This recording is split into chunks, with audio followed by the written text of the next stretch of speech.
जय जय श्री कृष्ण, जय जय श्री कृष्ण, जय जय श्री कृष्ण। बोलो आनंद एक बार, हरि बोल हरि बोल हरि बोल।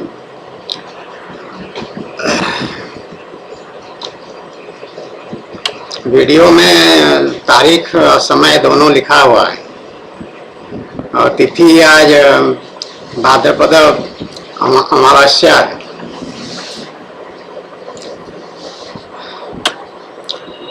दूसरी राधा कृष्ण प्रिया, कृष्णानंद, डीके पंडा, पूर्व आईजी पुलिस का भगवान श्री कृष्णचंद्र के श्री चरणों में कोटि कोटि प्रणाम। स्त्री को नरक का द्वार कहा गया है। आध्यात्मिक शास्त्र में जो प्रारंभिक स्तर पर इस तरह की बातें बताए जाते हैं कि स्त्री नरक का द्वार है और स्त्रियां या औरतें जो हैं इस बारे में कहते हैं कि तुम तो जितने पुरुष हो सब लोग स्त्री के उसी नरक के द्वार से निकले हो, पैदा हुए हो, और फिर उसको नरक का द्वार कहते हो। ऐसा वो उसको अपनी सहमति नहीं जताते हैं और उसका विरोध करते हैं। तो किस मायने में स्त्री नरक का द्वार हुआ, वो संत कहलाने वाले आसाराम बापू की बलात्कार के आरोप में गिरफ्तारी से प्रमाणित होता है। तो एक स्त्री उसके सामने आई और ये अपने को संभाल नहीं पाए और या पहले से तय कर रखे थे उसको देख करके या जैसा भी हो, और वो उसके अंदर प्रवेश कर गए, कूद गए और जेल में आके बैठे हुए हैं। तो नरक का द्वार हुआ कि नहीं हुआ? एक साधु अमेठी उत्तर प्रदेश में है, जिसमें ये नेहरू परिवार के लोग चुनाव लड़ते आए हैं और जीतते आए हैं। वहाँ का एक साधु है, उसने आसाराम बापू की घटना को लेकर के उसके मस्तिष्क में चाहे जो भी भाव उत्पन्न हुआ हो, उसने अपने लिंग काट डाले स्वयं। अब वो अस्पताल में है और बहुत गंभीर हालत में है, ऐसा समाचार में आ रहा है। उसके पास कोई स्त्री का कोई बात नहीं है, लेकिन वो आसाराम बापू की दुर्घटना को देख करके निश्चित रूप से घबराया हुआ होगा, बहुत चिंतित हुआ होगा और बड़ा तनाव में रहा होगा, और तनावपूर्ण हालत में दशा में वो मोहित हो करके ये कुकर्म या दुष्कर्म या बहुत साहस का कर्म उसने कर डाला, दुस्साहस का कर्म कर डाला, अपने ही अपने को काट डाला। उसी तरह वो रायदास जो भगवान के भक्त कहलाते हैं, उन्होंने स्त्रियों की आसक्ति को बर्दाश्त नहीं कर पाए। वो आंख से स्त्रियों के जो रूप सौंदर्य दिखाई पड़ता था उससे वो आकृष्ट हो जाते थे, आसक्त हो जाते थे। तो अपने को बचाने के लिए उन्होंने अपनी आंखें फोड़ डाली, ऐसा कहा जाता है। वो हमारी किसी प्रमाण की मुझे जरूरत नहीं है, क्योंकि ऐसा सब मानते हैं तो हम भी उसको सुनते हैं तो मान लेते हैं। यदि ऐसा हुआ है तो हुआ है। तो इस तरह की ये कुछ बातें हैं। एक संत हुए शिवानंद जी, जो डिवाइन लाइफ सोसाइटी वाले हैं, इनके बारे में भी मुझे किसी ने बताया कि वो अंतिम समय में किसी नृत्यांगना स्त्री से आसक्त हो गए थे और वो स्त्री उनके साथ साथ रहती थी अधिकतर समय, जो कि बहुत अच्छी बात नहीं मानी जाती है। जो आध्यात्मिक जगत में सब कुछ छोड़ छाड़ करके भगवान के शरण में आता है और उसकी यही दुर्गति जब होती है। यहाँ पर इस्कॉन का एक मंदिर है तीर्थराज प्रयाग इलाहाबाद में, बलवा घाट यमुना नदी के किनारे है, उसी के पास में ये मंदिर है, इस्कॉन मंदिर। तो इस्कॉन मंदिर में एक थे, उसके जो प्रभारी थे, मैंने देखा है, उनसे भेंट भी हुई है एक बार या दो बार। और वो कोई भक्त वहाँ आती थी या जाती थी, जो भी है, उससे भेंट हुई और उससे उनका विवाह कर लिए थे उसके साथ। इस्कॉन में जाने का अर्थ ये है कि अपना मोक्ष के लिए प्रयत्न होना चाहिए और भगवान की शरणागति की बात होती है, परंतु वो विषय भोग में आकर के वो विवाह कर लिए, विषय सुख भोग रहे हैं। अब मथुरा में है बोल के उनका एक कोई उसी इस्कॉन का ही कोई सदस्य था, वो मुझे कुछ समय पहले बताया। चैतन्य महाप्रभु जो बोल के जो ये लोग कहते हैं, गौड़ीय संप्रदाय वाले, वैष्णव संप्रदाय वाले, नदिया वाले, और उनका असल नाम निमाई पंडित, निमाई मिश्र है, तो उनको निमाई पंडित कहते हैं। वो भी पहले तो ऐसे ही गुरु दीक्षा लिए बिना संसार ये संन्यास लिए, बाद में वो दूसरे गुरु पकड़ लिए और संन्यास आश्रम में दीक्षा लिए, सन्यासी बन गए।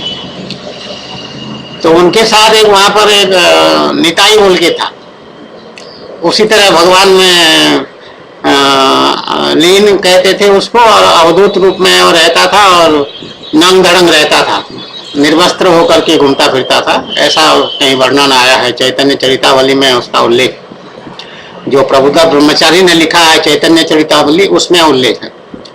तो इस तरह के वो निताई जो है, ये तो संन्यास आश्रम में आकर के निमाई पंडित पुरी में आकर के बस गए गृहस्थ के घर में, वो भी दोषपूर्ण व्यवहार है। सन्यासी को किसी गृहस्थ के घर में रहने का स्थायी रूप में कोई नियम नहीं है, नियम विरुद्ध है, वो आश्रम के नियम विरुद्ध है और दोष है और अपराध है, और भगवान की प्रसन्नता का कारण नहीं है, भगवान अप्रसन्न होंगे, नाराज होंगे। तो ये तो एक अपराध किए, जबकि उनको एक सन्यासी आकर के बार बार कहा कि तुम क्या यहाँ बैठे हुए हो, तुमको पेड़ के नीचे रहना चाहिए, घूमते रहना चाहिए, एक जगह क्या कि जम गए हो यहाँ पर, और ये बहुत गलत है, लेकिन फिर भी नहीं माने। और वो निताई जो है इनके संपर्क में रहा, और वो घूमते घामते हुए निताई जो है 2 बहनों से शादी कर लिया, विवाह कर लिया, और उसको निमाई पंडित जो है इन्होंने आशीर्वाद दिया और उसको अपनी स्वीकृति दी कि हाँ ठीक है विवाह कर लो। सन्यासी वो भी था, अवधूत जो है निताई, वो यहाँ वृंदावन वगैरह से लौट आ चुका था और बहुत उच्च कोटि का सन्यासी था, ऐसा उसमें विवरण है, लेकिन वो विवाह कर लिया सन्यास आश्रम छोड़ करके। उसी तरह ये जो गीता के ऊपर वो टीका लिखे हैं, क्या नाम, बहुत सुंदर, महाराष्ट्र के हैं, ज्ञानेश्वरी, संत ज्ञानेश्वरी।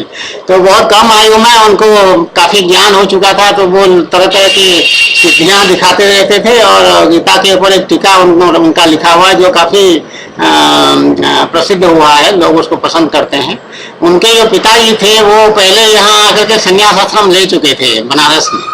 वो बनारस का जो गुरु था वो दक्षिण भारत घूमने गया, तो वहां पर एक औरत मिली, और औरत को इन्होंने कहा सौभाग्यवती हो तुम, पुत्रवती हो, ऐसा कुछ आशीर्वाद दे दिए। तो उसने कहा कि पुत्रवती कैसे हो, मेरे पति तो चले गए हैं बनारस।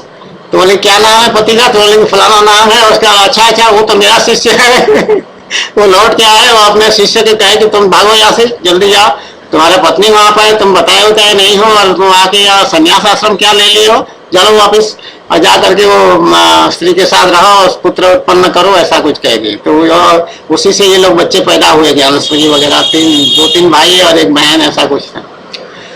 तो ये सब मामले स्त्रियों को लेकर के आध्यात्मिक जीवात्माओं का कैसे वो नष्ट किए हैं, ये सब उदाहरण है। तो इसी प्रकार से स्त्री जो है वो नरक का द्वार कहा गया है। असल द्वार भगवान का द्वार है, भगवान की तरफ गति होती है, होनी चाहिए। ये भगवान का आदेश भी है कि ये मनुष्य जीवन मेरी प्राप्ति के लिए है, केवल मात्र मेरी प्राप्ति, यही उद्देश्य होना चाहिए मनुष्य का। और भगवान भागवत महापुराण में भी स्पष्ट रूप से कहे हैं कि साधक जो है स्त्रियों के से पूरे बच के रहे, स्त्रियों का संग कदापि ना करे, ऐसा स्पष्ट आदेश है। उसके बावजूद भी ये लोग जो है ना कोई साधना किए ना कुछ, और वो स्त्रियों में पकड़ धकड़ करके हो। तो स्त्री क्या करती है, पुरुष को अपना गुलाम बना के रखना चाहती है, जिसको कहते हैं क्रीड़ा मृग। क्रीड़ा मृग मतलब जैसे मृग, ये सीता एक मृग को देख करके आसक्त हो गई थी ना, आप अपने पतिदेव भगवान श्री राम से कहे कि मुझे वो हिरण बड़ा सुंदर लग रहा है, उसको मेरे पास ले आओ, खेलेगी उसके साथ। तो औरतों को मृग क्रीड़ा रूप में पाने की बहुत इच्छा रहती है, ऐसा लग रहा है। तो क्रीड़ा मुर्ग, पति को क्रीड़ा मुर्ग बना करके रखते हैं। अब पतियां केवल विषय सुख के कारण वो पत्नी से चिपके रहते हैं, वो जो कहती है वो करते रहते हैं, उसकी सारी इच्छाओं कामनाओं को पूरा करते रहते हैं। कभी साड़ी ले आते हैं, कभी कोई जेवर उवर ले आते हैं, कभी क्या चापलूसी मारते रहते हैं, और ये सब करते रहते हैं। और स्त्री जो है मजा उठाती रहती है खूब, जानती है ये मेरे बिना इसका काम नहीं चलेगा। तो स्त्री से जो मेरा अनुभव हुआ अंतिम समय में, जब स्त्री की आसक्ति वाली बात आई, और जब संभोग करते समय कृष्ण कृष्ण कृष्ण कृष्ण कहिए, ऐसी बुद्धि भगवान ने मुझे दिया। वो मेरा ट्रेनिंग कराते रहे ना, आध्यात्मिक ट्रेनिंग, सब प्रशिक्षण आध्यात्मिक विद्या का उन्होंने दिया है, मुझे शिक्षा दिया है, मेरे गुरुदेव हैं मैं भगवान श्री कृष्ण चंद्र। तो संभोग के समय कृष्ण कृष्ण कृष्ण अपने मन में जपते रहो, और स्त्री को पता तो चलेगा नहीं, लेकिन उसको धीरे धीरे धीरे वो जो संभोग की क्रिया है उसमें तुम्हारी अनासक्ति हो जाएगी, उसमें विकार हो जाएगा। तो ऐसा हुआ भी हमारा, ऐसा हुआ कि बाद में जो है ऐसा कि उल्टी आने को हो, जब संभोग की बात हो और हम जाएं और स्त्री का स्पर्श करें तो उल्टी आने को हो, ऐसा स्थिति हो गई थी हमारी, और एकदम छूट गया फिर वो पूरा। तो भगवान के नाम में ऐसी शक्ति है, भगवान की ऐसी कृपा होती है कि स्त्री की आसक्ति छूट जाती है। और भगवान ने अंतिम में कह दिया भागवत महापुराण में कि जो स्त्री पर विजय प्राप्त कर लिया वो मेरे पर विजय प्राप्त कर लिया। स्त्री का इतना कठिन रूप होता है उसको छोड़ना, बहुत कठिन। तो इसीलिए स्त्री का जो सृजन हुआ है महाभारत में, ये विवरण है, वो इसीलिए हुआ है। स्त्रियों का निर्माण पहले नहीं हुआ था, खाली पुरुष ही पुरुष होते थे पहले सृष्टि के आदि में, आरंभ में। बाद में स्त्रियों को बनाया गया क्योंकि वो पुरुष जो होते हैं खाली भगवान का भजन करने लग पड़े, उपासना ध्यान में बैठ जाते थे। तो कह गए सृष्टि रचना कैसे हो? तो सृष्टि रचना तभी हो पाएगी जब स्त्रियां पैदा होंगी, और स्त्रियों का मुख्य काम ये होगा कि वो कामिनी के रूप में पैदा होंगी और वो पुरुषों को अपनी तरफ आकर्षित करेंगे और भगवान से विमुख कर देंगे। तो वो खाली स्त्री आसक्ति में फिर संभोग में लगे रहेंगे और बच्चे पैदा होते ही जाएंगे, होते ही जाएंगे, होते ही जाएंगे। विचित्र अवस्था। ये ब्रह्मा जी का जो प्लानिंग है बहुत बढ़िया एक तरह से है और बहुत घटिया एक तरह से है कि अगर तुमको परमार्थ जीवन जीना है तो स्त्री को छोड़ना पड़ेगा, पूरे हटाना पड़ेगा रास्ते से। और अगर सांसारिक जीवन में तुम उसी में लपेटते रहोगे, सिल्क के कीड़ा की तरह, रेशम के कीड़े की तरह अगर उसमें लपेटते जाओगे अपने कर्म बंधन में, तो स्त्री के पास रहो संसार में। लेकिन परमार्थिक जीवन में जाओगे तो मोक्ष मिलेगा, स्त्री से अलग हट के तुमको रास्ता बनाना पड़ेगा। तो इसी तरह से स्त्री जो है वो है नरक का द्वार। जय जय श्री कृष्ण, जय जय श्री कृष्ण, जय जय श्री कृष्ण। बोलो आनंद एक बार, हरि बोल हरि बोल हरि बोल।